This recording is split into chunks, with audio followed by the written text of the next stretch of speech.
Hi viewers, welcome back to my channel Jayanthi sisters hub. ఈరోజు ఎంతో త్వరగా తయారయ్యే పుదీనా రైస్ ఎలా చేయాలో చూద్దాం. మరి దీనికి కావలసినవి పుదీనా, అన్నం, పచ్చిమిర్చి, అల్లం వెల్లుల్లి, పచ్చిమిర్చి, పుదీనా వీటన్నింటిని మిక్సీ జార్లో ఫైన్గా పేస్ట్ చేసుకోవాలి. దీనిని పక్కన ఉంచుకోవాలి.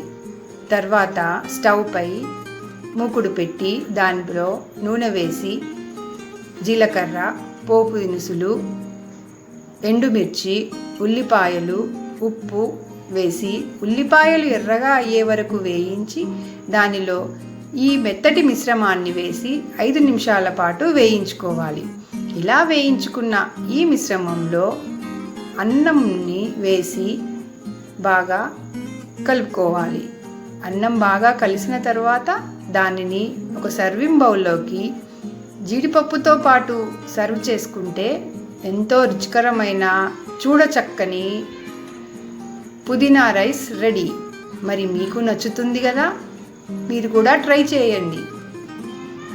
ఈ వీడియో మీకు నచ్చినట్లయితే లైక్ చేయండి, షేర్ చేయండి, మా ఛానల్ని సబ్స్క్రైబ్ చేసుకోండి.